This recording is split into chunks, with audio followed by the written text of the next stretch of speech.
Buenas tardes, doctores. Buenas tardes. Buenas tardes. ¿Me permiten un segundico que tengo un problema con el video? Los voy dejando entrar mientras tanto, ¿listo? Recuerden que a las 15 comenzamos. Sí, señora.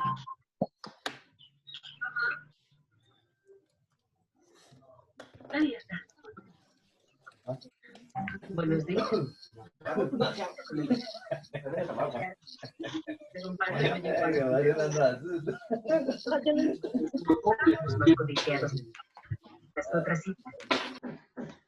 Buenas tardes para todos. Vamos a comenzar la clase del día de hoy. Buenas tardes. Espero que hayan podido acceder a la información. Recuerden que los estoy silenciando a todos para evitar el ruido de sus micrófonos. Si alguien tiene preguntas, ya vimos cómo es. Ya vimos cómo es la situación desde ayer. Si alguien tiene alguna pregunta, entonces solo activa su micrófono y comenzamos en la ronda de preguntas. Cuando yo pare, o sea, a medida que yo voy avanzando en el tema, ustedes ya saben, yo paro en un momento y les digo, ¿tienen preguntas? Y ustedes pueden entonces hacer las preguntas en ese momento. Entonces, le doy la bienvenida a todos y también a varios compañeros de ustedes egresados que se han unido a la clase el día de hoy.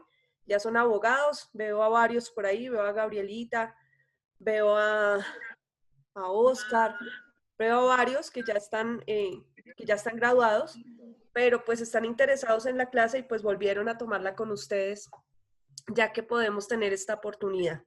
Entonces, a pesar de que ellos ya son abogados, saben perfectamente que esta es una clase para estudiantes de sexto semestre, entonces, en principio, vamos a ser un poco más didácticos en términos generales. ¿Alguien tiene alguna pregunta sobre la clase de ayer? Tiene su empleo. Si es un trabajador formal, estamos diciendo... No, doctora, gracias. ¿No me escuchan bien todos? Eso es lo importante. Veo a varios que no tienen pantalla, pero me parece que todos están escuchando. En este momento ya tenemos 84 personas en línea. Entonces recuerden, si a los 40 minutos se va a caer, nos va a salir el avisito antes. Entonces yo les aviso para que paremos y regresamos a los 40 minutos utilizando el mismo link. ¿De acuerdo?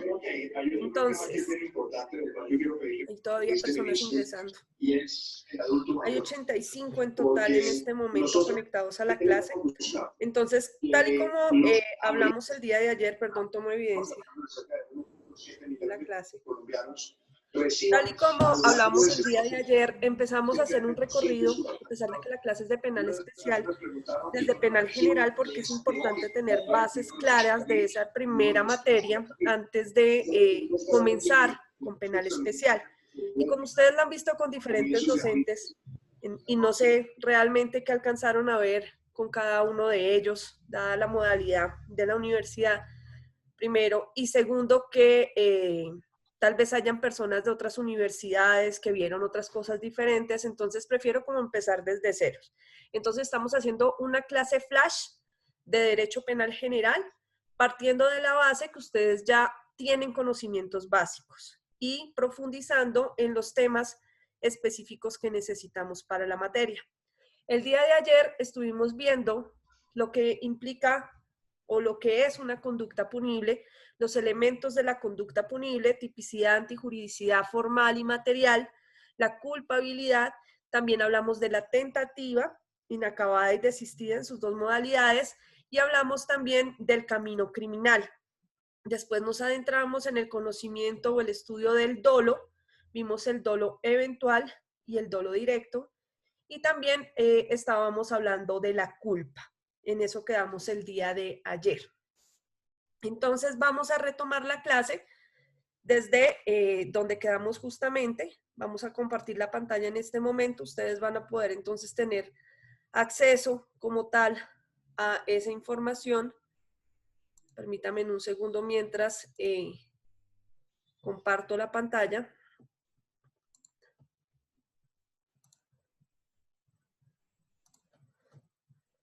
Segundito acá.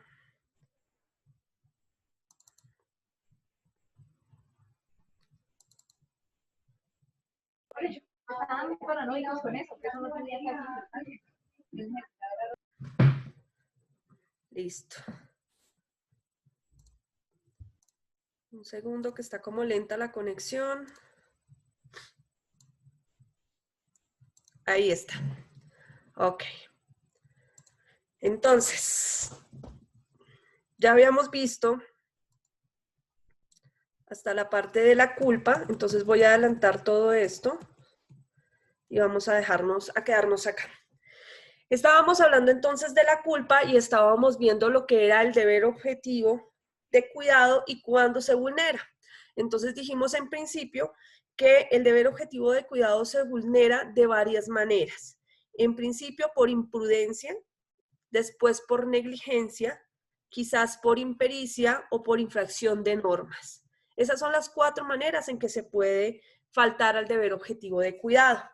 Ahora bien, más allá de eso, es importante tener en cuenta que la culpa también se puede presentar en algunos casos derivados no solamente del manejo de armas o el manejo de automóviles, como lo vimos ayer, sino en circunstancias diversas como, por ejemplo, actividades diarias.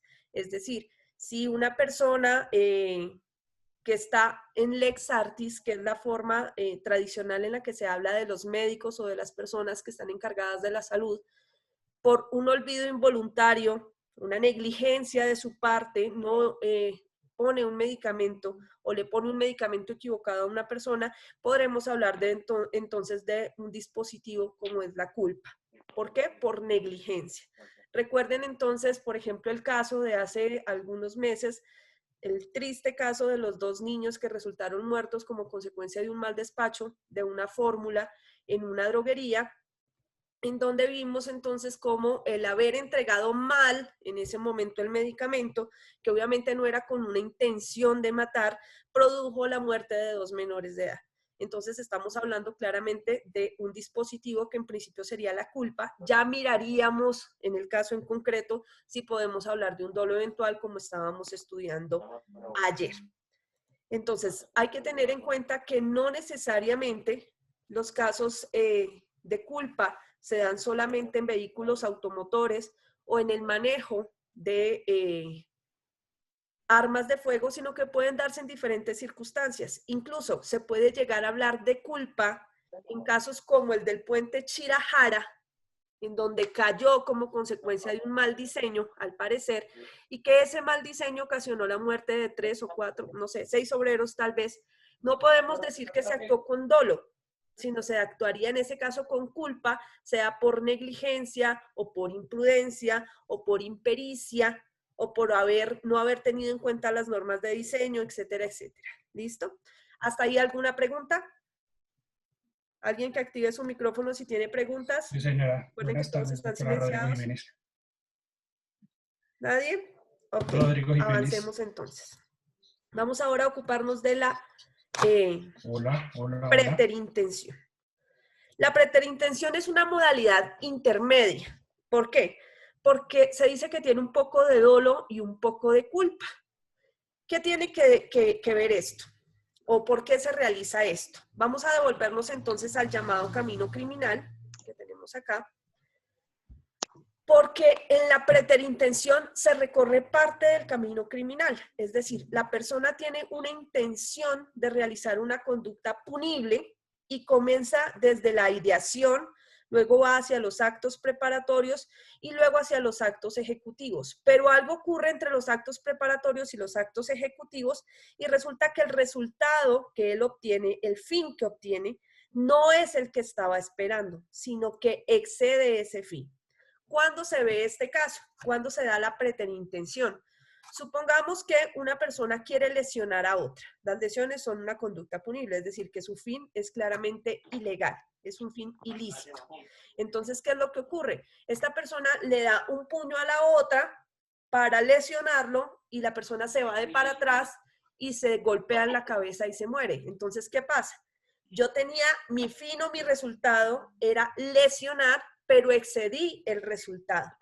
Lo excedí por culpa, por una modalidad de culpa especial intermedia que se combina con este dolo inicial que yo tenía de lesionar y que conllevó a que esta persona falleciera.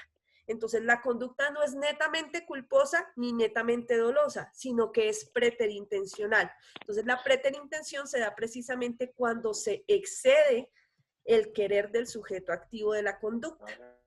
¿Listo? ¿Hasta ahí preguntas?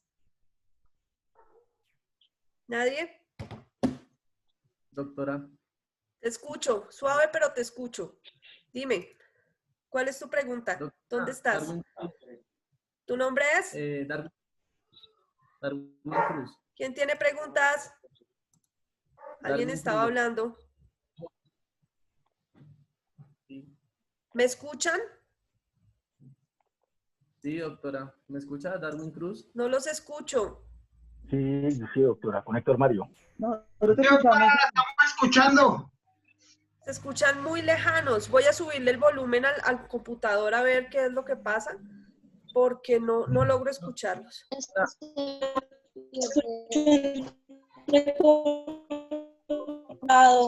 Ya, Parte de preterintención, doctora. listo. Ya, ahora sí los escucho. ¿Alguien tenía una pregunta? Sí, doctora, yo. Cruz. ¿Cuál es tu nombre? ¿Darwin? Darwin, sí. Darwin, dime, ¿cuál es tu pregunta? Que no sé muy bien el tema de preterintención. La preterintención. ¿Me la podría explicar? Es que se me interrumpió la comunicación. Sí, lo que pasa es que en este momento al parecer hay varias universidades conectadas y eso implica que el sistema de internet del país está fallando. Entonces a mí me muestra cada rato señales de problemas de internet derivados de la conexión. Voy a volver a repetir entonces lo que implica la preterintención, ¿de acuerdo? La preterintención Modalidad te da... intermedia. Doctor Darwin, cierra tu audio. ¿Me escuchas? Darwin, ¿me escuchas? Cierra tu audio. Eso, gracias. Listo. La preterintención es un camino intermedio entre la culpa y el dolo. Estábamos hablando entonces de aquellos casos en donde una persona tiene la clara intención de realizar una conducta de carácter doloso. Se necesita que la conducta sea de carácter doloso. De lo contrario, ahí está de nuevo el internet. Está molestando el internet otra vez. Ya. De lo contrario va a ser muy difícil entonces. ¿Me escuchan? ¿Me están escuchando?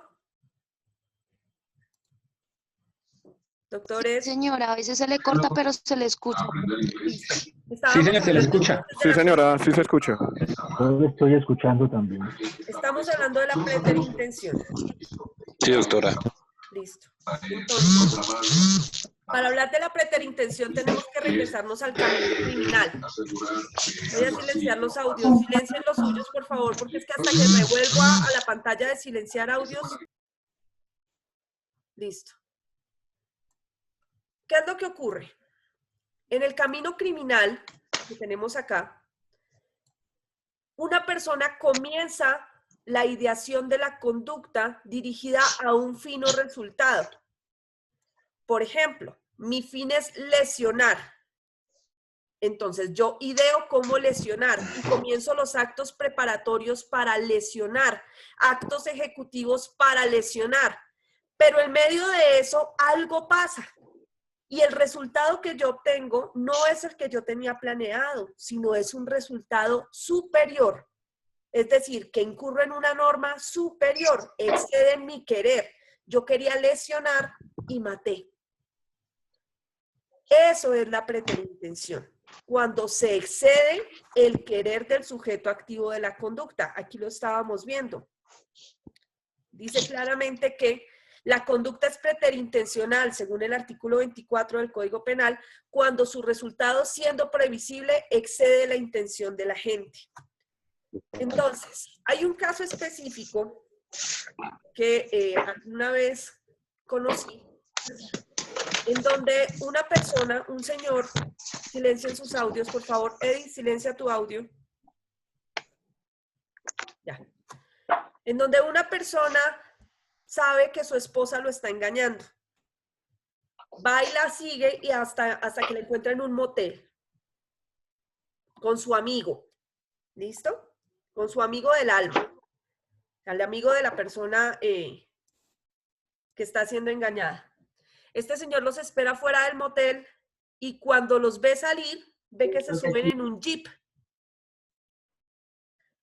Al llegar al jeep, allí, él lo cierra con su carro, se baja con un puñal en la mano y le dice a él y a ella que cómo lo pudieron engañar de esa manera y le dice a él, hermano, para que a usted no se le olvide lo que me hizo y que a un amigo no se le traiciona, lo voy a dejar cojo. Y le da una puñalada en una pierna. Miren que su intención era lesionarlo. Pero resulta que cuando lo apuñala en la pierna, justamente le da en la vena principal, en la aorta, y la persona muere desangrada. Entonces la intención era lesionarlo.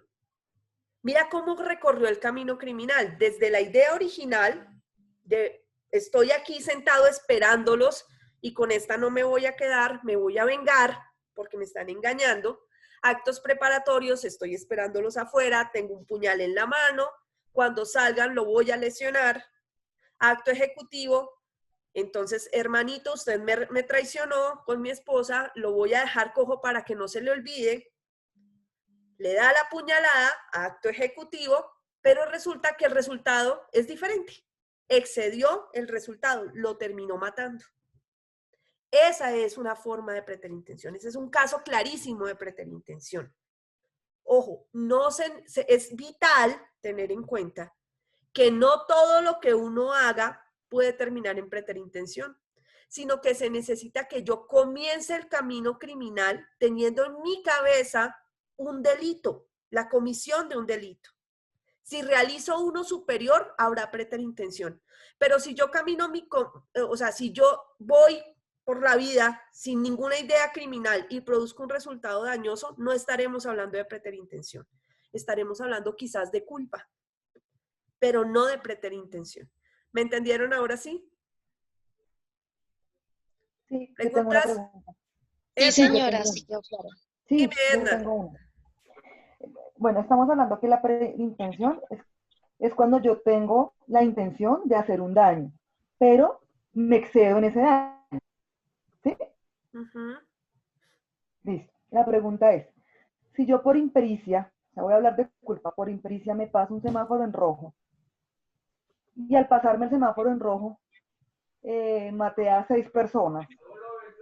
Sí. ¿Ese dolo cómo sería? ¿Sería dolo o cómo se manejaría? O sea, si tú vas manejando y te pasas un semáforo. Yo voy manejando y por impericia creo que me alcanzo a pasar un semáforo en rojo. Me lo paso, pero cuando me lo paso, atropello 6 personas. Sí. ¿Cómo se manejaría ese tipo? Yo lo estoy Misma lo estás diciendo, es impericia. Al ser impericia, ese pero es uno cuando son varias personas, ¿cómo se atribuye? Es que la cantidad de personas no convierte las situaciones en dolosas. Ah, ok. Convierte una situación Eso puede ser una dolosa culpa con representación. Silencio, por favor. Silencio en sus audios, solo Edna. Lo que convierte una situación en dolosa es la intención de causar el daño. No la cantidad de personas, ni siquiera la gravedad de las lesiones que puedan llegar a sufrir o la gravedad de las conductas. Eso no las convierte en dolosas. Lo que las convierte en dolosas es la intencionalidad de matar, la intencionalidad de causar el daño. De lo contrario, estaremos hablando de culpa. O en su defecto de preterintención. Si yo tengo una intención inicial y resulta que me da un fin o un resultado, una consecuencia de un delito completamente diferente. Listo, Edna. Brenda, ¿me ibas a preguntar algo? Edna, cierra tu micrófono. Gracias. Brenda, ¿me ibas a preguntar No, señora. Ya quedó claro, profe. Muchas gracias. Listo, gracias. ¿Alguien tiene otra pregunta? Yo tengo una pregunta, profe. Dime, Jessica. Profe, ¿no sería discutible en el sentido de que si yo sé que al pasarme el semáforo puedo no solo lesionar, sino matar a alguien, no incurriría también en un dolo? Es que una cosa es saber y otra cosa es tener la intención. Ok, perfecto. Gracias, profe.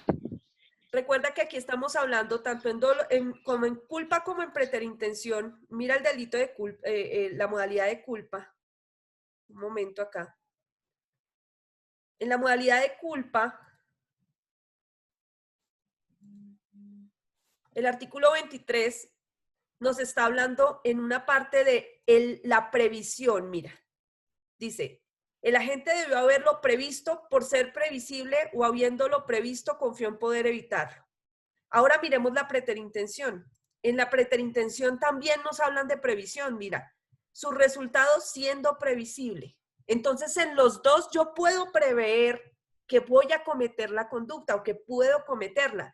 La diferencia es que en la culpa yo confío en poder evitarlo.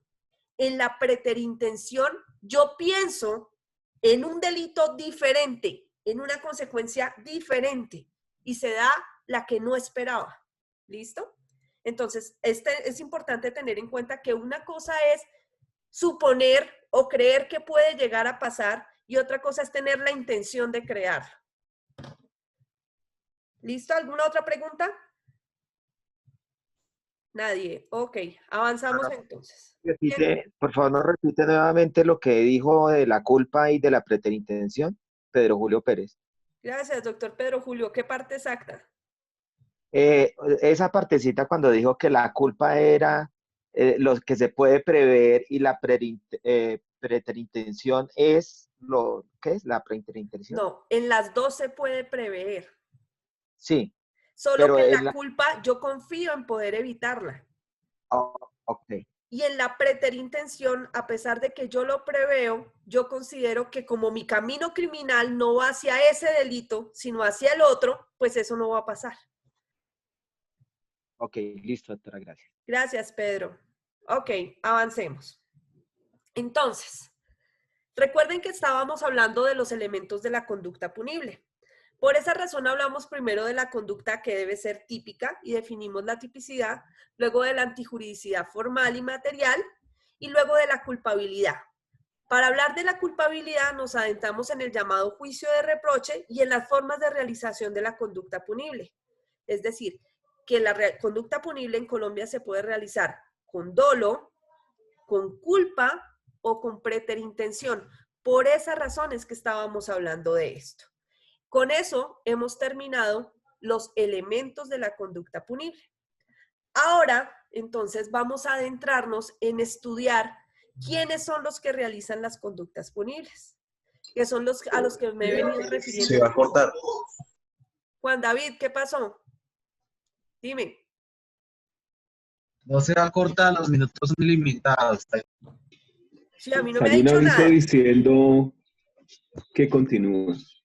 Listo. Jessica, cierra tus audios. Todos cierren los audios, gracias. Ok. Entonces, dado que ya hemos estudiado la conducta como tal, ahora vamos a hablar del sujeto activo de la conducta. ¿Quiénes son los sujetos activos de la conducta? Antes se les decía delincuentes.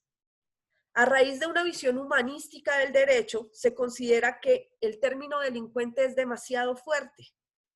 Y para hablar de delincuentes tendríamos que hablar de conductas delictuales o de delitos. Pero desde la ley 599 de 2000, que es el Código Penal que ustedes están estudiando en este momento, se definió que los delitos como tal se debían llamar conductas punibles.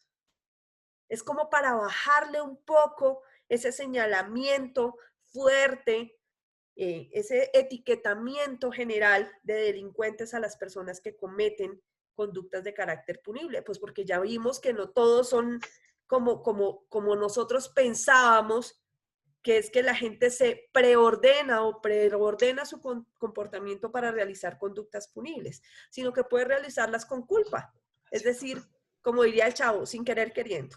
¿Listo? Entonces, bajo ese presupuesto, ahora vamos a hablar de quiénes realizan la conducta punible. Vamos a hablar entonces de los autores. Autores. ¿Quiénes son autores? Vamos a ver el artículo 29 del Código Penal. Sujeto activo. Silencio.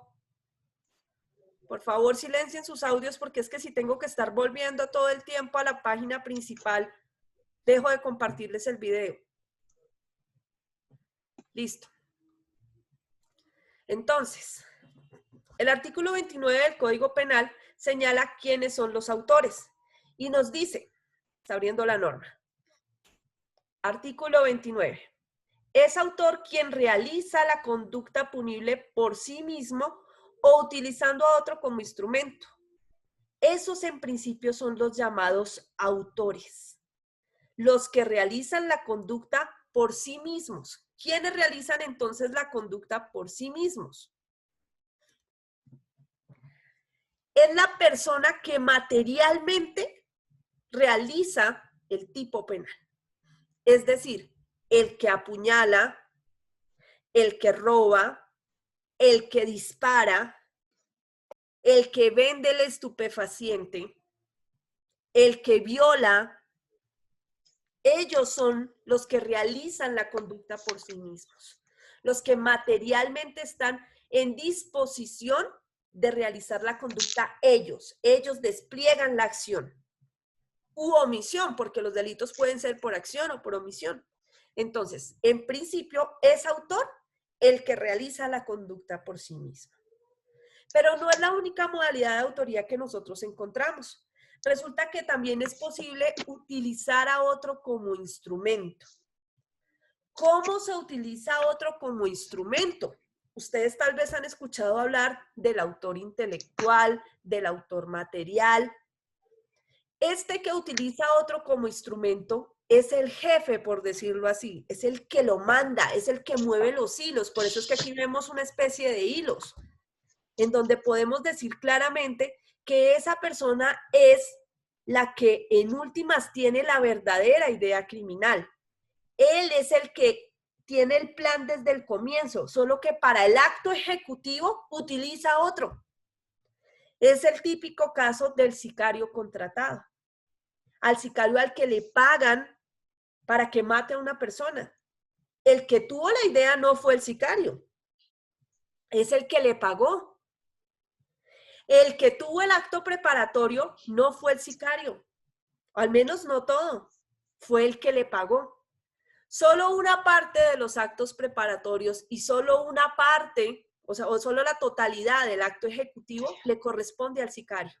Entonces, la persona que le paga es el que utiliza al otro como instrumento, que se denomina el llamado autor mediato. El hombre de atrás. Y el sicario, que es el que va y mata, es el que realiza la conducta por sí mismo, es el autor de la conducta. Esas son las dos primeras modalidades de autoría, pero no son la única. Voy a adentrarme en esta de representaciones legales de personas jurídicas porque tanto los coautores como la posición de garante nos van a quitar más tiempo. Entonces, también pueden ser autores los representantes legales de personas jurídicas. ¿Por qué los representantes legales de personas jurídicas? Resulta que los representantes legales, ustedes saben que las personas jurídicas no tienen cuerpo. Usted no puede meter una empresa a la cárcel, sino que las personas jurídicas eventualmente tienen a un representante legal que es el que les presta el cuerpo a ellos para las responsabilidades de todo tipo. Pensemos en el famoso caso de Odebrecht. Siempre hemos hablado o hemos escuchado hablar en noticias de los sobornos de Odebrecht, de cómo Odebrecht mandaba en cada país y lograba hacerse parte de grandes contratos de construcción, de grandes contratos de ingeniería, de obras en todos los países del mundo, o al menos en Latinoamérica, para a través de sobornos ganaban esos contratos. Entonces, ¿qué pasa? ¿Quiénes son? Usted no puede coger a Odebrecht como tal, a la empresa, y meterla a la cárcel, ni iniciarle un proceso penal a Odebrecht, sino se lo inicia al representante legal de la persona jurídica, es decir, al representante legal de Odebrecht. Entonces, no estaremos hablando como tal de que Odebrecht mató, o que Odebrecht hizo, o que Odebrecht sobornó, o que Odebrecht robó, no, sino que es el representante legal quien va a ser objeto del proceso penal. Él será el sujeto activo de la conducta en la modalidad de autor. Así esa persona no haya hecho nada. Pero en principio, el derecho penal lo considera responsable en la modalidad de autor, dado que es el representante legal de la entidad. Y ustedes saben más civil que yo. El representante legal de la entidad no es ningún pintado en la pared. Entonces no puede ser ajeno a todo lo que está pasando dentro de la persona jurídica como tal. ¿Preguntas hasta ahí? ¿Nadie? Por el momento no. Mario, cuéntame.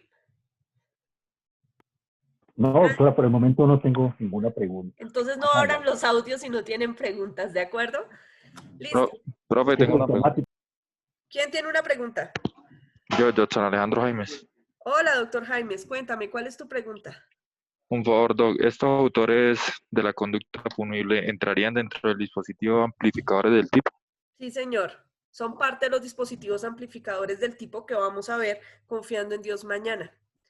Lo que pasa es que aquí estamos tomando una noción general y luego vamos a empezar a profundizar en ellos. Pero sí, efectivamente los coautores en términos generales, que es la participación de varias personas en conductas punibles, son parte de los dispositivos amplificadores del tipo. Ojo, no los autores, sino los coautores. ¿Listo? Vale, Avancemos entonces. Gracias, doctor Jaimes. Ahora vamos a adentrarnos entonces precisamente en el caso de los coautores. Después vamos a estudiar la posición de garante. Entonces, ¿quiénes son los coautores de las conductas punibles? Los coautores son una modalidad especial de autoría. En principio, el derecho penal estaba creado o estaba pensado para que las personas en sí... ¿Están escuchando? Creo que se cayó el audio. Ya, ahí volvió. Para que las personas en sí pudieran realizar las conductas por ellos mismos. Es decir, en principio como que al derecho penal no se le ocurría la posibilidad de que la gente se asociara o cuadraran entre varios la comisión de una conducta punible. Entonces, ¿qué pasó? Pues que como el ser humano es inteligente para lo que le conviene, empezaron a crear asociaciones o empresas o acuerdos generales entre dos o más personas para la comisión de un delito. Entonces, eso se consideró como un dispositivo amplificador del tipo que se llama la coautoría. ¿Cómo funciona la coautoría?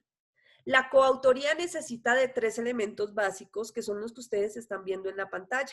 Es decir, que haya un acuerdo común entre todas las personas que están cometiendo el delito o lo van a cometer.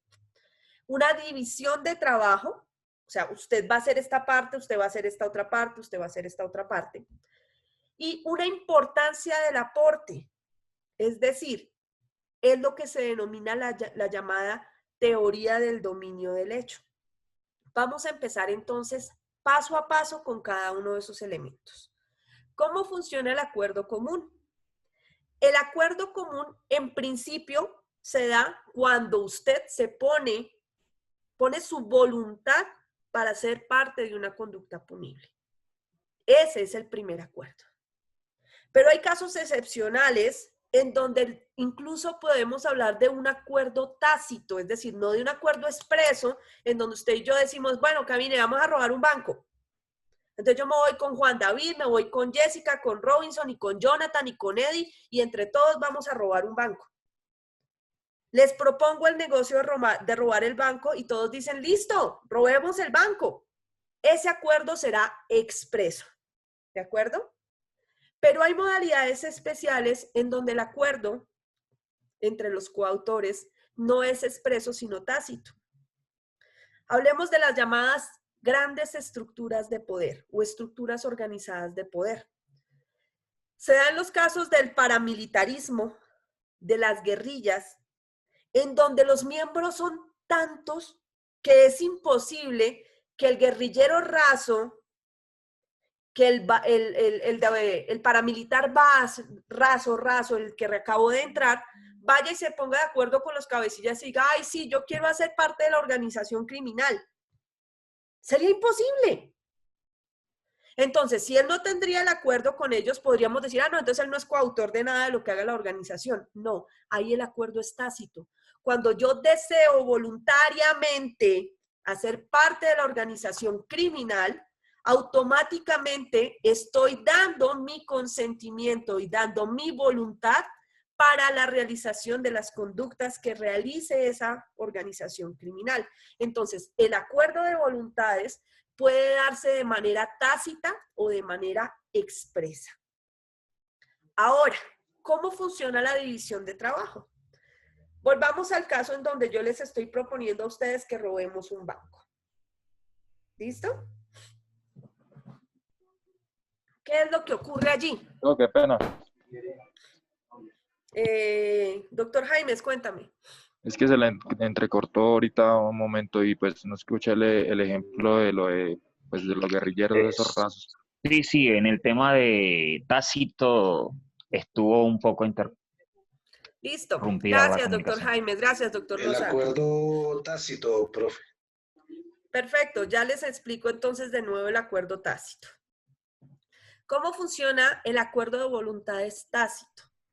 Es cuando, o se da especialmente, en las grandes estructuras organizadas de poder, es decir, en las grandes estructuras que son tan gigantes, que tienen tantos miembros, que es imposible hacer parte del acuerdo. O sea, contactarse con el jefe y decirle al jefe, ok, me voy a poner de acuerdo con usted para realizar esta conducta punible. ¿Qué es lo que pasa allí? Entonces, cuando el guerrillero voluntariamente decide irse a ser parte de la guerrilla, o el paramilitar decide unirse a las filas de los paramilitares, él automáticamente está dando su acuerdo, su voluntad para la realización de todas las conductas que hace la organización. Así no se conozca con los jefes, así no conozca a todos los coautores. ¿Escucharon? Listo. Entonces, de esa manera es que funcionan los acuerdos comunes. Ya sabemos entonces, el primer elemento de la coautoría, que es el acuerdo común o el acuerdo de voluntades entre cada uno de los coautores, puede ser tácito o expreso. Lo normal es que sea expreso, es decir, que nos reunamos unos poquitos y digamos, listo, hagámoslo. Entonces, cada uno pone su voluntad, expresa su voluntad. Pero cuando no es posible en esas grandes estructuras de poder, entonces lo que hacemos es un acuerdo tácito. Cuando yo deseo hacer parte de la organización criminal, estoy dando mi acuerdo de manera tácita.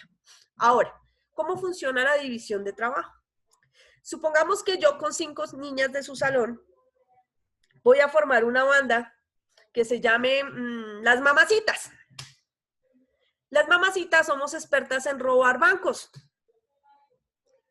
Entonces, yo le digo a las otras niñas que están en el grupo, les digo, listo, usted, Andrea, se va a encargar del guarda de seguridad. Usted lo va a entretener. No sé qué le toque hacer, pero usted va a entretenerlo para que él no vaya a interponerse en el hurto. Juanita, usted se va a encargar de vigilar la puerta y avisarnos si llega la policía. Lucía, usted se va a encargar de estar afuera con el carro listo para cuando salgamos. Y María y yo vamos a hacer el taquillazo. El taquillazo es la modalidad en donde nos robamos lo que tienen los cajeros que están atendiendo en el banco. Solamente las personas, los cajeros que atienden el banco, nos robamos solamente esa plata y nos vamos para no esperar a abrir la bóveda ni nada de eso y que nos coja la policía. ¿Listo? Entonces, ahora, nosotras nos dividimos el trabajo. Miren cómo cada una tiene una función para lograr que el hurto se perpetúe, o sea, que se logre hacer. ¿Quiénes materialmente realizan el hurto? Pues solamente las 2 personas que realizamos el taquillazo, es decir, las 2 mujeres que ingresamos al banco y nos cogemos el dinero que tiene el banco. Materialmente, nosotras somos las que hemos logrado apoderarnos del dinero. Hay que mirar entonces las otras dos. Nosotras dos que estábamos ahí, seremos entonces autoras porque hemos realizado la conducta por nosotras mismas. ¿Qué pasa con las de afuera? Entonces tenemos que ver cómo la división de trabajo de cada una de ellas, el papel que cada una tenía que jugar, y aquí es donde viene la conexión con el tercer elemento, es importante ese aporte, ese rol que rigieron para poder eventualmente lograr el hurto. Entonces, las otras señoritas tendremos que ver su trabajo por aparte. Tendremos que ver si era importante para lograr el hurto la señorita que está esperándonos afuera en el carro.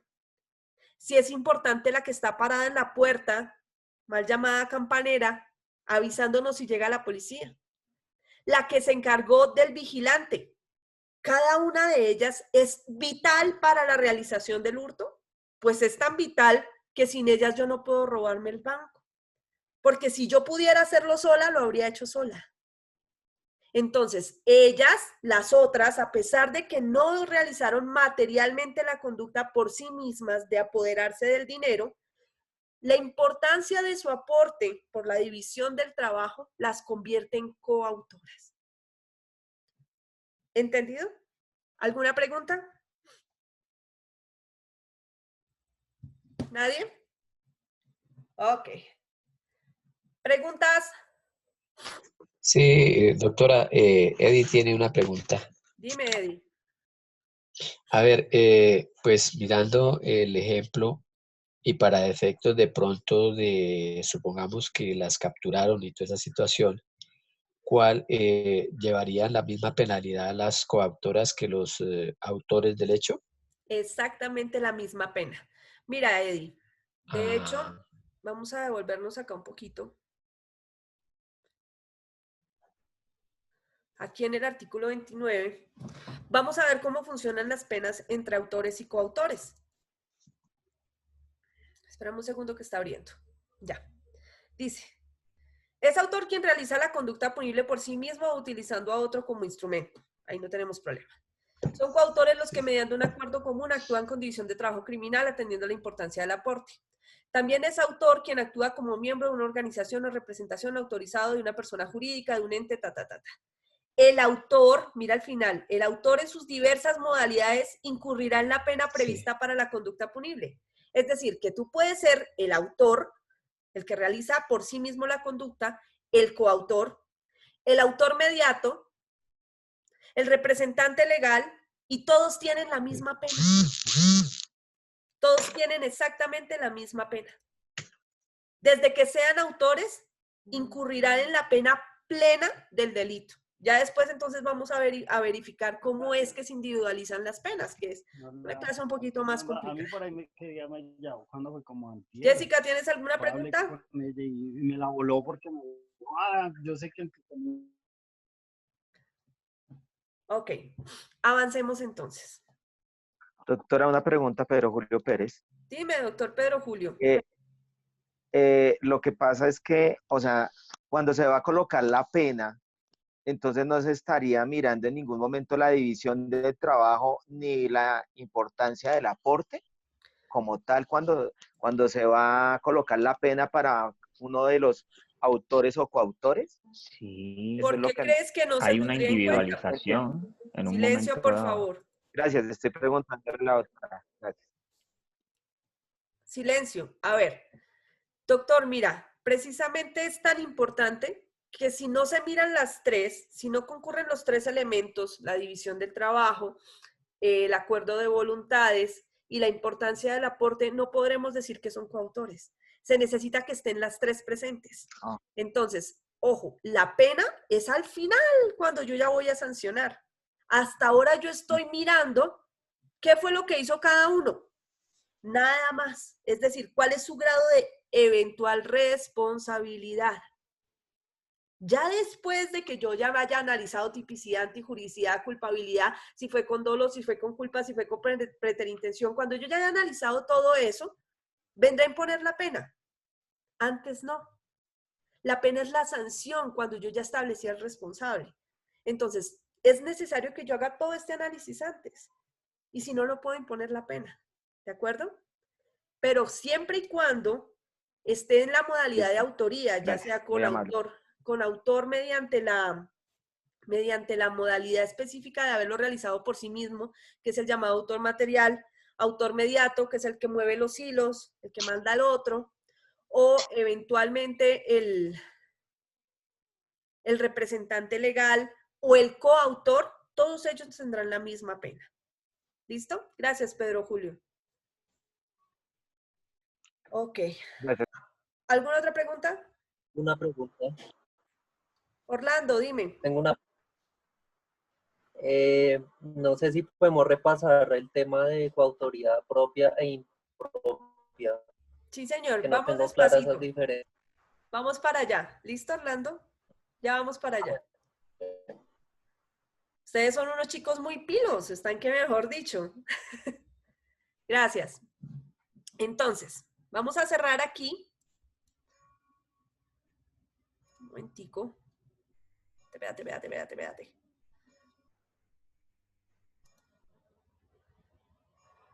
Esto no me deja ya.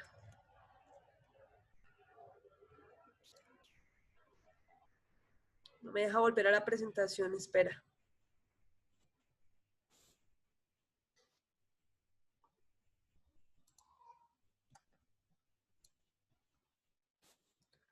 Un momentico porque no me deja volver a la presentación. Entre tanto, ya, listo. Entre tanto, entonces vamos a hablar dentro de los coautores precisamente de lo que nos estaba diciendo Orlando, la coautoría propia y la coautoría impropia. Acá tenemos dos modalidades de coautoría, son dos clases de coautoría. En principio, la coautoría propia se da cuando cada una de las personas que participan en la acción realiza materialmente la acción. Es decir, no es que ellos ayuden a la acción final, es que cada uno de ellos está realizando la acción. Entonces aquí, por ejemplo, en la fotografía estamos viendo cómo entre estos tres personas están pateando al que está en el piso. Es decir, cada uno de ellos lo está lesionando. Ahí ahora hablaremos de una coautoría propia. En cambio, en la coautoría impropia es cuando esta persona, este grupo de personas no realizan todas materialmente la acción, que sería el caso precisamente de lo que acabo de poner en el ejemplo en clase con el cuento de la banda de las mamacitas. Es decir, solamente dos de ellas realizan materialmente la acción, solamente dos de ellas logran tener el dinero en sus manos, pero las demás ayudan. Y ayudan tanto que por eso tenemos la importancia de su aporte y su acuerdo de voluntades y su división de trabajo, y entonces ellas coayudan al resultado final. Acá vemos un ejemplo de bullying, muy conocido ahora. Entonces, ¿qué pasa? Este niño golpea a este otro mientras el otro graba y le ayuda a burlarse de él. O supongamos que hay otro niño más que lo está sosteniendo para que el otro lo logre golpear. El que lo está golpeando es el que realiza materialmente la acción de lesionar. Pero los otros son coautores de lesiones en la modalidad de coautoría impropia porque coadyuvan a realizar la conducta así materialmente no la hagan. ¿Preguntas? ¿Nadie? Ok, perfecto. Entonces. Doctora Germán Amarillo. Dime, gracias, Germán. Doctora. Dentro de la coautoría propia, cuando estas personas en grupo lesionan a la persona, a la víctima, en este caso que se ve que le están golpeando, ¿cómo se determina quién es el responsable directo cuando esa persona fallece? Todos serán responsables. Si todos coayudaron, recuerda que los coautores, ya sea en la modalidad propia o impropia, van a tener la misma pena que el autor. Es decir, que así yo solamente haya sostenido a la persona para que le pegaran, Con solamente eso, yo ya responderé por las consecuencias de eso. Del haberlo, o sea, si esa persona se muere como consecuencia de las lesiones, yo responderé por homicidio en la modalidad de coautor impropio. Supongamos que, pongamos otro caso para que sea más claro para todos. Supongamos que hay una persona, un grupo de personas, 3 muchachos, que desean acceder carnalmente a una muchacha contra su voluntad, es decir, violar a la muchacha. Entonces, ¿qué pasa? 2 la sostienen y uno es el que la viola, es el que la penetra. Pero luego empiezan a intercambiar y el que la penetró ahora va y la sostiene y el que la estaba sosteniendo viene y la penetra. Ahí, si están rotando entre todos y todos la van penetrando, claramente uno a la vez, pues estaremos hablando de coautores propios. Pero supongamos que no se dio ese caso, solamente uno la penetró y los otros la sostuvieron. Entonces será coautores impropios los que la sostuvieron y coautor propio el que la penetró. Pero independientemente de si son propios o impropios, gracias a la importancia del aporte, la división de trabajo y el acuerdo de voluntades, todos responderán en calidad de coautores con la misma pena por el acceso carnal sobre la señorita. ¿Claro? Ok. Sí, doctora, muchas gracias. Doctora, tengo una pregunta. Alexander, cuéntame. ¿Cuál es tu pregunta? A ver, pues yéndonos un poquito más allá y viendo de la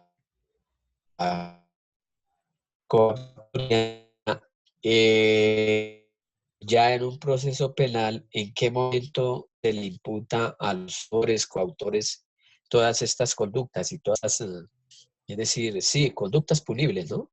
Y participaciones que cada uno tiene en el hecho? En la audiencia de formulación de imputación. Es obligatorio que la Fiscalía haga todas estas claridades. Es decir, la Fiscalía tiene que decirte a ti, cada vez que te llama a una audiencia de formulación de imputación, tiene que decirte por qué delito respondes. ¿En calidad de qué? Es decir, de coautor, de autor, de partícipe, determinador, de cómplice, que son otras figuras que aún no hemos visto. Si tu coautoría es propia o es impropia, puedo decirte por qué la conducta es típica, por qué es antijurídica, por qué es culpable, por qué te están haciendo el juicio de reproche. Es decir, si tu conducta la realizaste de manera dolosa, culposa, preterintencional, todo eso te lo debe especificar la Fiscalía desde la audiencia de formulación de imputación, no antes. Entonces, te lo hace desde la audiencia de formulación de imputación. Cuando ustedes vean procesal penal lo van a ver, pero también lo puede eventualmente modificar en la audiencia de formulación de acusación. Pero desde la audiencia de formulación de imputación, es muy raro que eso pase, ¿no? Pero desde la audiencia de formulación de imputación sí debe quedar claro. Es decir, no puede decirte un día que eres autor y al otro día decirte que eres cómplice. Tiene que quedar clarísimo desde la imputación cuál es tu grado de participación, si lo realizaste con dolo, si lo realizaste con culpa, si fue con preterintención, si eres coautor propio, si eres coautor impropio, si eres un autor mediato, si eres un autor directo, o sea, material, ¿qué fue lo que hiciste? Eso te lo debe especificar la Fiscalía desde la audiencia de formulación de imputación porque es su obligación. Gracias, Eddie. Listo. Entonces, claro el tema de la coautoría. Ahora, vamos a ver entonces el otro modelo. Recuerden que todos estos se llaman autores, ¿no? Es decir, el autor que realiza la conducta por sí mismo, que es el autor material, el autor que utiliza a otro como instrumento, que es el autor mediato, los coautores, que son los que actúan con división de trabajo criminal, acuerdo de voluntades, importancia del aporte, el representante legal de las personas jurídicas, que recuerden que los coautores pueden ser propios o impropios. Todos estos son artículo 29 del Código Penal, son los llamados autores. Ahora, existe una modalidad de autoría muy especial que se da por la posición de garante, que es el artículo 25 del Código Penal. ¿Qué es lo que nos dice el artículo 25 del Código Penal? ¿Alguno de ustedes tiene por ahí el código que por favor lo lea? Eddie, ayúdame con la lectura, por favor, del artículo 25.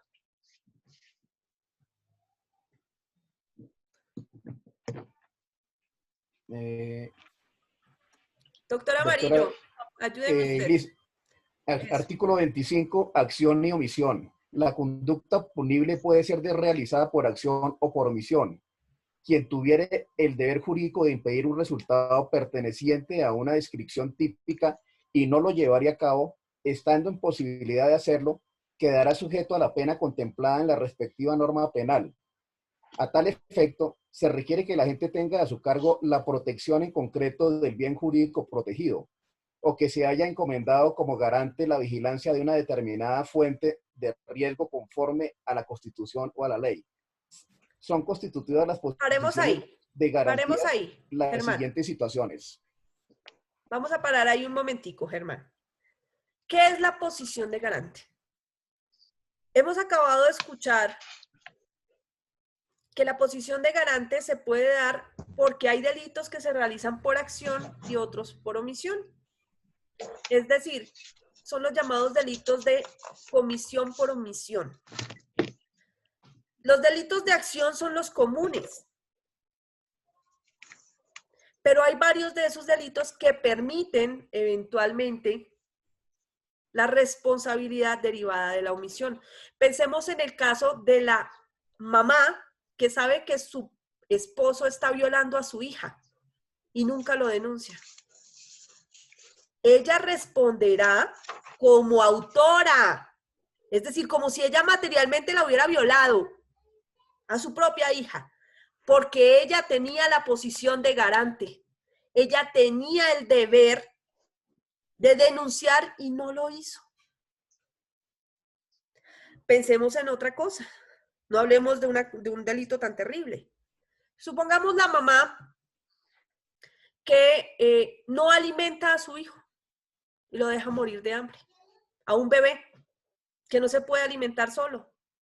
Ella tiene la posición de garante del derecho de ese menor y responderá como autora de esa conducta. En los delitos culposos es muy normal hablar de la posición de garante. Una persona que va manejando un vehículo se hace cargo de una fuente de riesgo. ¿Cuál fuente de riesgo? El vehículo. De manera que él tiene la posición de garante sobre todos los pasajeros del vehículo, sobre la vida de las personas que van en el vehículo. Por eso él responderá por los daños que les puedan ocasionar a esas personas como consecuencia de la fuente de riesgo que él estaba manejando. Entonces también seré autor, por acción o por omisión, por dolo o por culpa, cuando yo tenía la posición de garante y no hice nada. Las posiciones de garante en muchos casos son impuestas por la ley. En otros casos son por la naturaleza. Por ejemplo, lo que pasa en las cárceles, lo que pasó en la cárcel Modelo este fin de semana. Se rebotaron todos los presos y resultaron un montón muertos. ¿Quién tenía la posición de garante sobre esos presos? El Estado.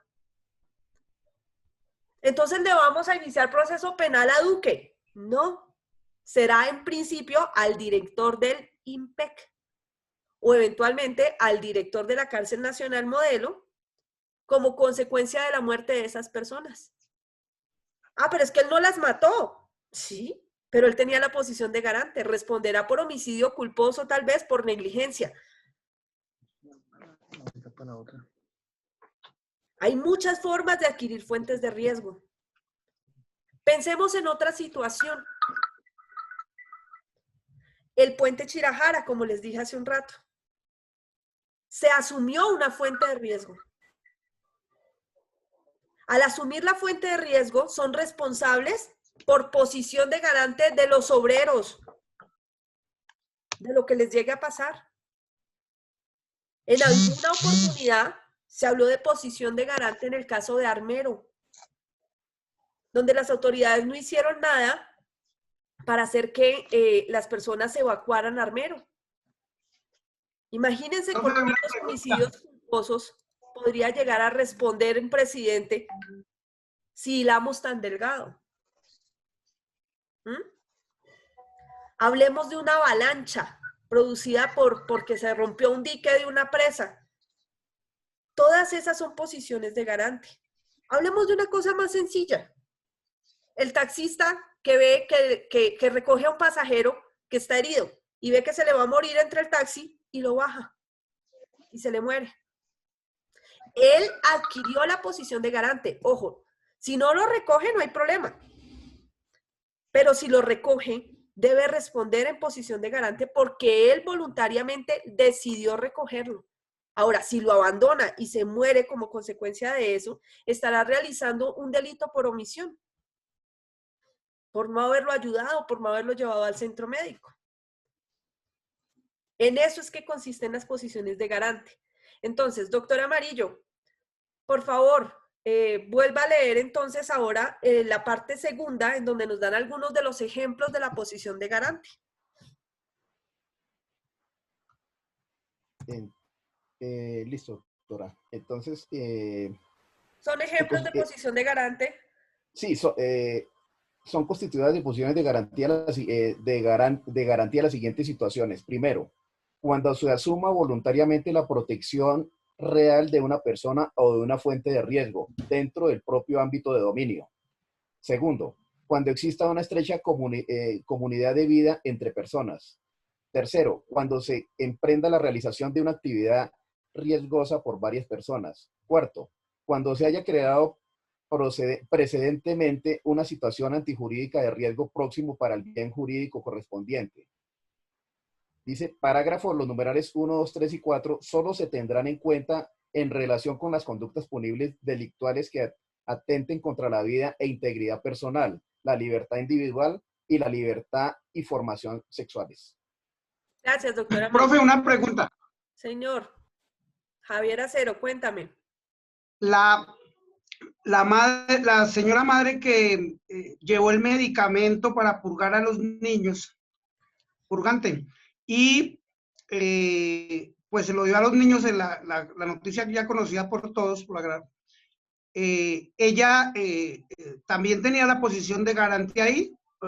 Podríamos decir que también tiene, como se dice vulgarmente, velas en el entierro.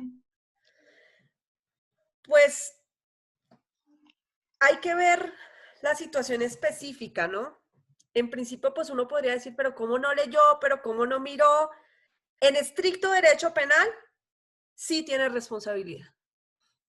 Pero ningún fiscal va a perseguir a esa mamá. ¿Por qué? Porque hay algo que se llama la pena natural.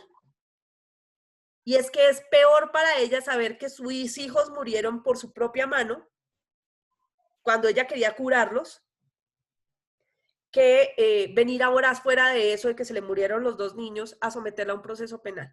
Es decir, el derecho penal no es tan duro como todo el mundo suele pensar. Nosotros, los penalistas o el derecho penal, piensa mucho en el ser humano, es el único derecho que hace eso. En el derecho civil, a ti te importa un carajo si la persona no tiene con qué pagarte. Lo embargas, lo desalojas y ya. En el derecho penal no somos así. Nosotros nos preocupamos mucho por qué es lo que pasa dentro de la cabeza, por la situación específica de las personas. Vemos absolutamente todo antes de imponer una sanción o de iniciar un proceso penal. Entonces, lo que te digo, en estricto derecho penal, sí, tenía la posición de garante. Pero ningún fiscal va a iniciar proceso contra esa señora, salvo que logremos en la investigación determinar que la señora tenía alguna negra intención de matar a sus hijos, o viendo que el medicamento estaba así, se los dio, o lo que sea. Listo. Y la segunda pregunta. Los adultos mayores que, digamos, coloquémonos en la posición de Colombia. Los adultos mayores que descubrieron en un ancianato en España, que los abandonaron los cuidadores y ellos por esta contingencia del COVID-19 murieron abandonados. El Estado también tiene, colocándonos en la posición como si el hecho hubiera ocurrido en nuestro país, que acá no ocurre eso, acá nunca ha ocurrido nada de eso. El Estado también tiene culpabilidad. Si los cuidadores los abandonan, ¿el Estado tendría alguna culpa, pues digamos, alguna injerencia en esas muertes? Si es un ancianato público y había un director, pues el Estado puede tener eventualmente responsabilidad. Es lo mismo de los niños que mueren en los hogares de bienestar familiar o que los violan dentro de los hogares de bienestar familiar. El Estado tiene responsabilidad. Obviamente no estoy hablando de todo el Estado, ni de Duque, ni de la rama, ni de nada de eso. Estoy hablando del directo, el funcionario directo que estaba a cargo de esa fuente de riesgo o de esa posición de garante. Entonces tendrá que responder como tal por eso. Gracias, profe. A usted, doctor. Listo. Profe, yo tengo una pregunta respecto al artículo 25. En el numeral 2 dice, cuando exista una estrecha comunidad de vida entre personas, ahí se refiere, digamos, un ejemplo a la familia o a la o qué ejemplo cabría ahí. Exactamente, a la familia. Es el caso. Sí. Es el caso de. ¿Aló? Hay audios Sí, abiertos. cierra el micrófono. Hay audios abiertos. Ya. Doctora Elvia, efectivamente la estrecha comunidad de personas se refiere en principio a la familia. Por eso nos sirve el caso de la mamá que te decía que sabe que su hija la están violando dentro de la casa de su propio padre y no hace nada. Entonces, en estrechas comunidades de vida entre personas, tú asumes el riesgo, asumes la fuente de la posición de garante. Entonces, si tú vives con tus papás, con tus abuelos, con tus hijos, con tu esposo, tú adquieres la posición de garante frente a ellos y ellos frente a ti, entre todos adquirimos la posición de garante. Ojo, no, entonces si mi esposo le da por suicidarse, entonces yo tengo la culpa. No, es otra cosa diferente. Si se muere de coronavirus, es otra cosa diferente. Estoy hablándote de conductas muy específicas, de conductas delictuales contra la vida e integridad personal y en conductas contra la integridad sexual o la libertad sexual, porque así lo dice el parágrafo específicamente. Entonces, si, por ejemplo, mi hijo roba a mi esposo, yo no tengo la posición de garante, porque la posición de garante no se genera frente a delitos contra el patrimonio económico, solamente frente a delitos contra la vida e integridad personal o la libertad y formación sexuales. ¿Listo, doctora Elvia? Doctora, yo tengo una pregunta. Doctora, tengo una pregunta. Diego Torres, cuéntame. Una pregunta. En el caso del IMPEC, donde varios internos se suicidaron, bueno, digamos que se suicidaron, ¿habría alguna responsabilidad del Estado o por parte del IMPEC como una entidad pública? Si los internos se suicidan, falta ver si de verdad se suicidaron, porque no sabemos. En este país es muy común que la gente aparezca suicidándose a diestra y siniestra. Esperen que estoy silenciando audios. Ya. Si las personas se suicidan, la responsabilidad no es de nadie. Salvo que estén dentro de una cárcel o estén bajo la calidad de guardas en un CAI o algo así, pues sí es responsabilidad del Estado porque se supone que es lo primero que van a hacer y es lo que tiene que preverse que pueden llegar a hacer. Entonces yo tengo que quitarles elementos cortapunzantes, armas, situaciones con las que se puedan ahorcar, venenos, todas esas cosas se las debo quitar en el momento en que entran en custodia del Estado, ya sea porque los capturaron y los tienen en un CAI o los tienen en una estación, o porque ya están presos en una cárcel, o porque están en detención preventiva en un centro carcelario. Entonces, en esos casos, el Estado tiene la obligación de evitar las conductas de riesgo, no solo para la misma persona, sino para todos los demás internos. Entonces, si alguno de estas personas se suicida, pues en principio habrá una investigación indefectiblemente para determinar si hay responsabilidad estatal o no, pero en principio se presume que hay la responsabilidad. Hacen la investigación y determinarán si los funcionarios hicieron todo lo que estaba a su alcance o no, porque nadie está obligado al imposible. Si hicieron requisas, si hicieron lo que tenían que hacer y no le encontraron nada y el señor se ahorcó, no sé, hizo una cabulla con pelos de él o qué sé yo, pues ¿cómo? ¿Listo? ¿Alguien más? ¿Alguna otra pregunta? Eddie, ¿tenías una pregunta? Una pregunta. Sí, señora. Es que volviéndonos a la posición de garante, me salta la duda de si de garante y representante legal tienen alguna relación. Claro, pues sería cuando se asumen las fuentes de riesgo. Es decir, si una empresa como persona jurídica asume una fuente de riesgo o una posición de garante frente a uno de sus empleados y eventualmente esta persona resulta afectada como consecuencia de esa posición de garante en su vida e integridad personal o en un delito sexual, pues habrá eventualmente responsabilidad estatal. Habría que determinarlo, o sea, estatal no sino de la persona jurídica. Habría que determinarlo en casos muy concretos. ¿Listo? Okay. Entonces, esos son los autores. Esos son los autores a grandes rasgos, es decir, los que hemos visto hasta el momento. Esa es la modalidad de autoría. Autoría, entonces, por sí mismo, utilizando otro como instrumento, coautores, representantes legales y la posición de garante. Ojo, pero esos no son los únicos sujetos activos de las conductas. Existen otras personas que pueden llegar a cometer los delitos y no necesariamente ser autores. ¿Cuáles son esas personas? Esas personas, permítanme un segundo. Esas personas son a las que se refiere el artículo 30 del Código Penal. Son los llamados partícipes. Los partícipes, según el artículo 30, son el determinador y el cómplice. Son dos figuras diferentes a las que ya vimos de los autores. ¿Quién es el determinador? A veces el legislador da unas definiciones tan tontas que queda uno igual. Miren lo que dice: quien determine a otro realizar la conducta antijurídica incurrirá en la pena prevista para la infracción. A ver, o sea, quien determina al otro. No, pues tremenda cosa. ¿Cuándo se da la figura del determinador? En Colombia tenemos un caso clarísimo de determinador, que es el caso de Santofimio. Santofimio, según eso, es el que le susurraba al oído a Pablo Escobar y le dijo: oiga, hermano, ¿por qué usted no mata a Galán?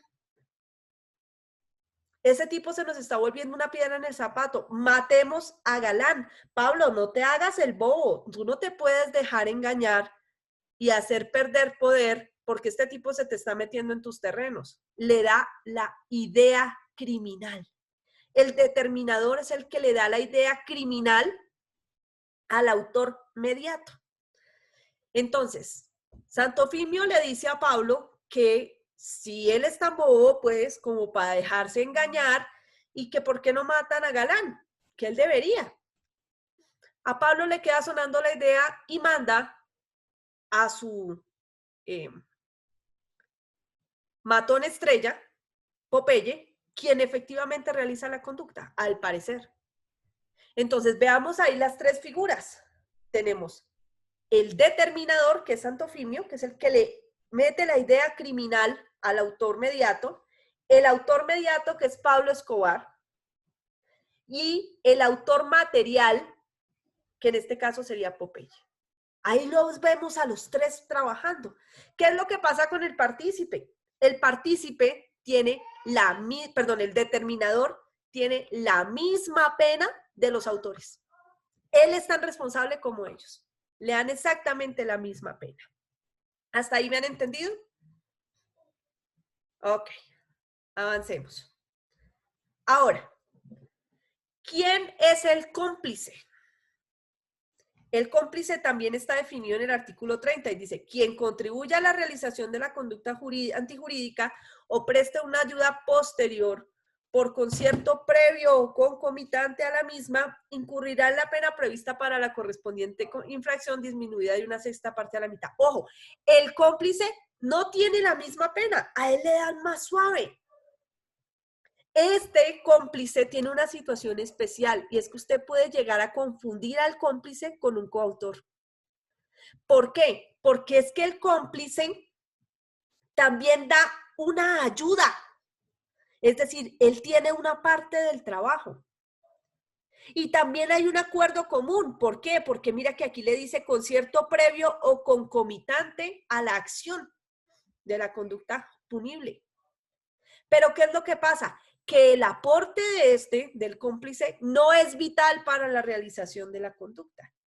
Y como su aporte no es vital, lo convierte entonces en un cómplice y no en un coautor. Uy, profe, ¿cuál sería ese caso? Yo me robo el carro de alguien y llamo a uno de ustedes a la casa y le digo, oiga, hágame un favor, mire, es que yo me robé un carro, ¿será que usted no me lo puede esconder esta noche en su casa? Y usted me dice, ah, sí, claro, hágale. Ojo, lo que usted está haciendo es vital para realizar la conducta. Pues claro que no. Tal no es vital que yo ya me robé el carro sin usted. Ah, no, pero es que si digamos que fue antes, listo, le llamo antes y le digo, me va a robar un carro, ¿usted me lo guarda esta noche? Listo. En ese caso, el hecho de que usted me vaya a guardar el carro no influye en que yo me lo pueda robar. Yo me lo robo así usted no me lo guarde. Entonces, la importancia de su aporte en ese caso, como no es vital para la realización de la conducta, aun cuando tenemos un acuerdo y una división de trabajo, lo convierte a usted entonces en un cómplice.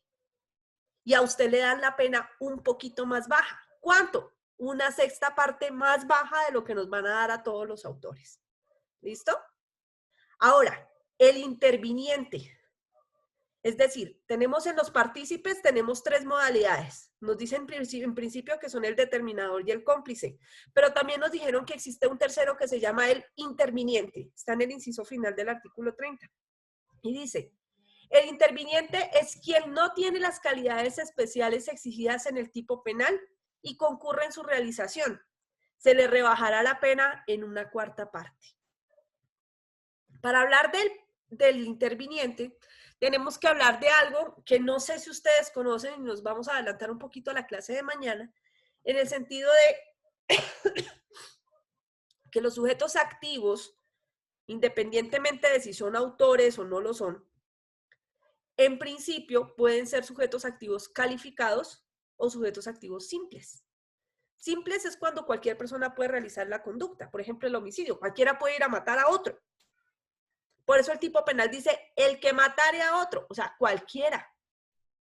Puede ser el que, o la que, o los que, cualquiera puede matar a otra persona. Pero hay unos tipos penales, hay unos delitos especiales que exigen que solo unas personas los pueden cometer, porque así lo ha previsto el legislador. Por ejemplo, hay unos delitos que tienen como sujeto activo a un servidor público y dicen, el servidor público que abusando de sus funciones, Es decir, que solo un servidor público puede cometer ese delito. ¿Qué pasa, por ejemplo, en los llamados prevaricatos, por acción o por omisión? Ustedes tal vez han escuchado en noticias el caso del magistrado de la Corte Constitucional, Pretelt.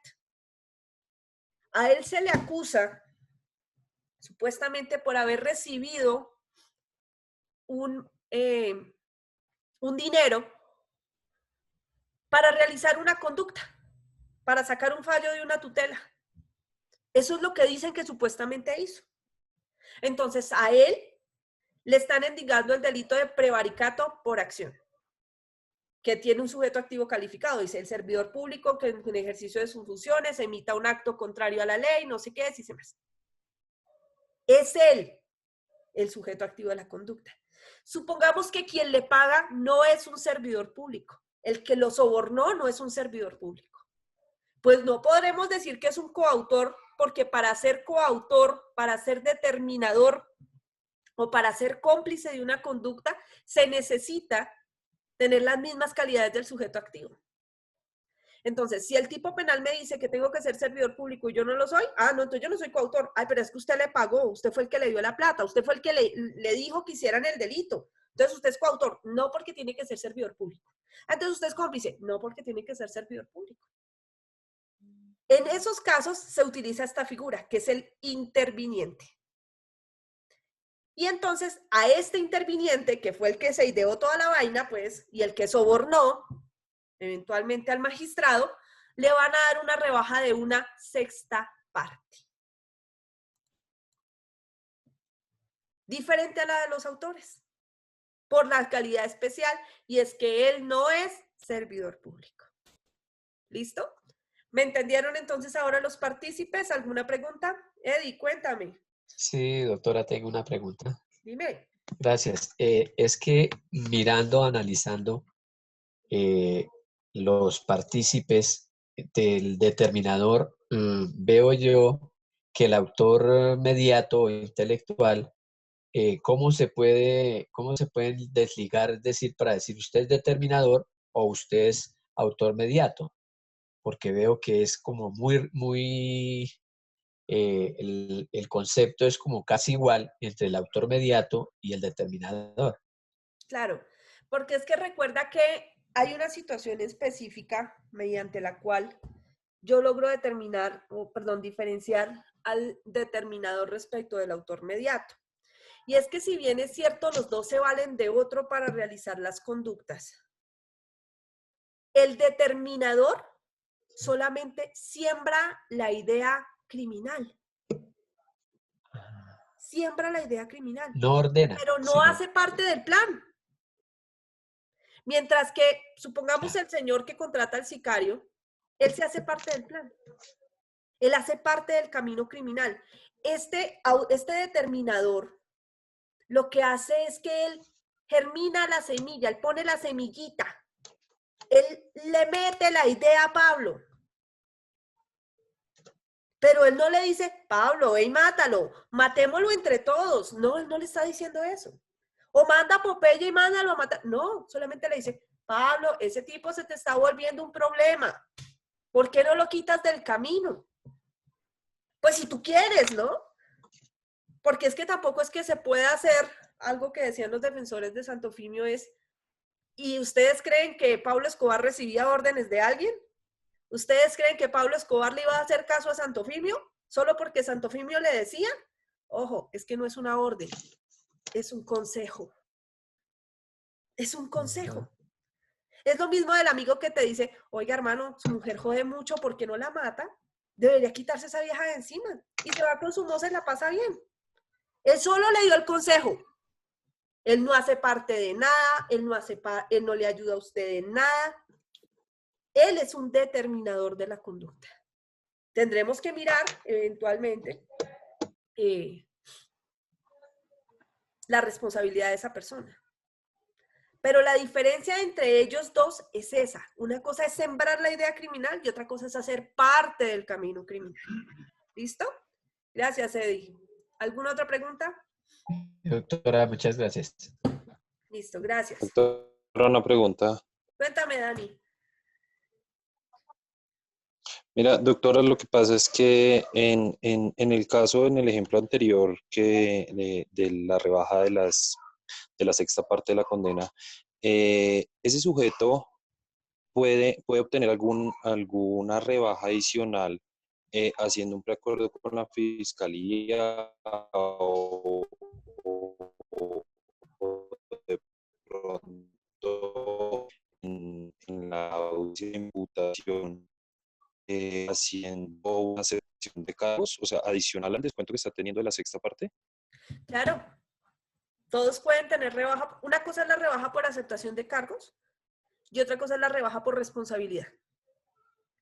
Entonces, en principio, si por ejemplo es un cómplice, el cómplice, si llega a aceptar los cargos, su pena será la rebaja será de la mitad. Pero adicionalmente, si hace una rebaja por aceptación de cargos, la rebaja corresponderá al momento procesal en que se haga la aceptación de cargos. Eso lo vamos a ver mucho más adelante cuando veamos individualización de la pena, donde vamos a ver cómo funcionan las rebajas. ¿Listo? Listo, Profe, doctora, gracias. una pregunta. Gracias, Dani. Darwin, cuéntame. Gracias, doctora. Doctora, en el caso del determinador y el autor mediato, en este caso, la responsabilidad del determinador sería, digamos, de la misma pena del autor mediato. Sí. Mira, es que de hecho aquí nos dice claramente, quien determine a otro a realizar la conducta antijurídica incurrirá en la pena prevista para la infracción. Es decir, que quienes tienen la misma pena. El autor material, el autor mediato, los coautores sean propios o impropios, los representantes legales, quien tiene la posición de garante y el determinador. Todos ellos tienen la misma pena. Para los únicos que la pena es diferente son para el cómplice y para el interviniente. ¿Listo, Darwin? Ok. Javier Acero, cuéntame, ¿cuál es tu pregunta? Profe, cuando se toma en el Palacio de Justicia y ya está determinado los autores de la toma, y Plazas Vega dice, aquí defendiendo la democracia, maestro, y desaparecen a personas que estaban dentro del palacio, esa es, Plazas Vega se podría convertir en un Muchas gracias, doctora. Sí, o sea, la persona que cree. No escucho. Plazas Vega se podría convertir en un determinado. Tendrías que mirar en el caso en concreto qué fue lo que hizo Plazas Vega. Porque es que nosotros a estas alturas del partido no sabemos si fue que Plazas Vega los mandó a desaparecer o si la orden venía de más arriba y Plazas Vega solamente participó junto con sus hombres a los que también les dio la orden. Es decir, debe haber un determinador más arriba de Plazas Vega. Plazas Vega será eventualmente el autor mediato. No, perdón. Debe haber un autor mediato detrás de Plazas Vega. Plazas Vega eventualmente será parte de la cadena de los que realizan la conducta. Porque obviamente Plazas Vega no cogió a todos y los desapareció y los mató. Él solo no podía. Tuvo que valerse de sus hombres. Y yo me niego a creer, eventualmente, que él solito haya tenido esa idea y se haya tomado semejante atribución él solito. Puede pasar. Pero ahí tuvo que haber una cadena de mando, de alguna manera, para que alguien más arriba de él diera la orden. Doctora, tengo una pregunta. Gracias. Cuéntame, Efraín. Jessica, ya te doy el uso de la palabra. ¿Escucha? Efraín, cuéntame. Doctora, ¿cómo está? Mire, usted el día de ayer dio un ejemplo cuando estaba hablando sobre la culpa, el dolo y antes de iniciar con la preteritención. No sé si se acuerda de que usted hablaba, creo que fue en el dolo, decía que le dije al finado, por este caso, perdón la expresión, a la persona, le dije, lo voy a matar, pero yo no lo maté, pero lo mató otra persona, ¿sí? Ahí estamos claro que creo que así fue el ejemplo, ¿sí? Sí. Entonces, en ese caso en concreto, explicabas de que él no tenía ninguna responsabilidad en lo que explicaste ayer, estamos claros, ¿sí? Pero si aplico en este caso, digamos, en el ejemplo que estás hablando sobre el determinador y todo esto, digamos, si yo le digo a la persona, ¿sabe qué? Lo voy a matar por esto y esto y esto, ¿sí? Yo no tengo, obviamente, ninguna relación con la persona que en realidad lo mató, pero resulta que la motivación, ¿sí? Quien, digamos, yo hice que se realizara digamos, por medio de ese consejo que se desarrollara esta conducta antijurídica, fue cuando le dije yo a él, vea, lo voy a matar por esto y esto, escucha a otra persona y esa persona sí lo mata, ¿sí? O sea, en este caso, mi pregunta en concreto, entonces, aquí ya sí tiene responsabilidad, obviamente, en este caso la tendría yo por ser como el determinador en esta conducta. No, porque una cosa es un consejo y otra cosa es una amenaza. Tú estabas amenazando a la víctima directamente. Lo voy a matar por esto y esto y esto. Tú no estabas hablando con el otro y diciéndole, oye, ¿deberías matar al otro? No. Ok, bueno, listo, pero para meterle un poquito más de picante al tema, resulta que judicializan al hombre que asesinó a la persona y dice en plena audiencia, dice, sí, vea, yo lo asesiné debido a que Efraín me hizo caer en cuenta que el man era un HP o bueno, había cometido esto y esto. ¿Tampoco? No.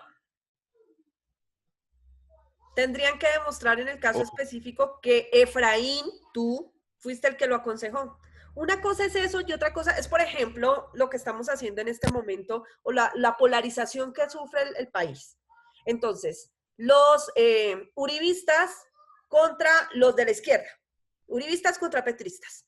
Entonces Petro dice, es que Duque es una porquería, es una pon. Y entonces alguien va y mata a Duque por lo que dijo Petro. Petro es determinador. En algún momento Petro siquiera insinuó la posibilidad de vayan ustedes, todos mis seguidores, y detengan a Duque, ¿no? ¿Ves? Hay que ver exactamente cuál es el consejo que se da y cómo se da. De lo contrario, será muy difícil establecer la calidad de determinador. En el caso de Santofimio, es porque nosotros contábamos con la versión de Popeye, que Popeye dice que él escuchó claramente qué fue lo que le dijo Santofimio a Pablo.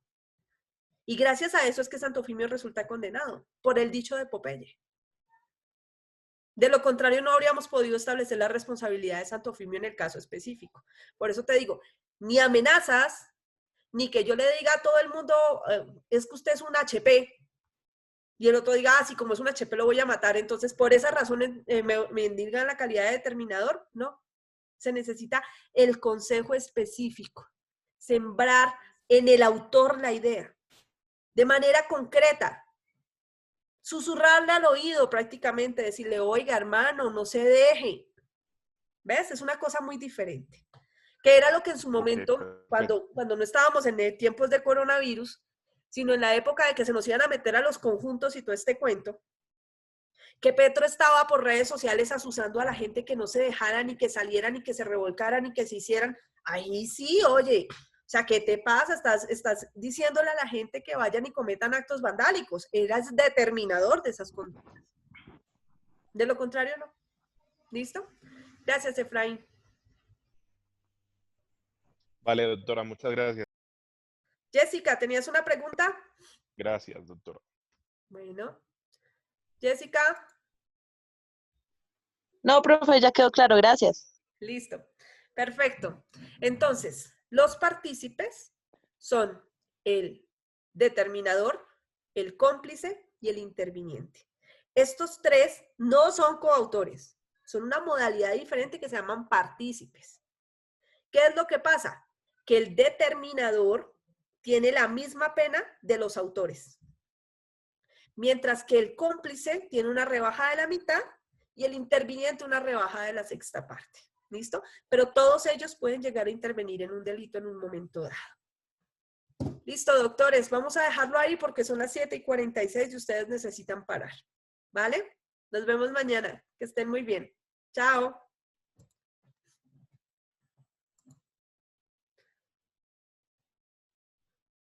Bueno, doctora, muchas gracias. Muchas felicidades. Salud, doctora, muchas gracias. Gracias.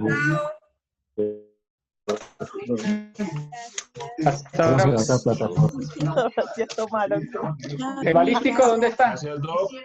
Vamos por el break. ¿Balístico? ¿Dónde está el balístico? Creo que está en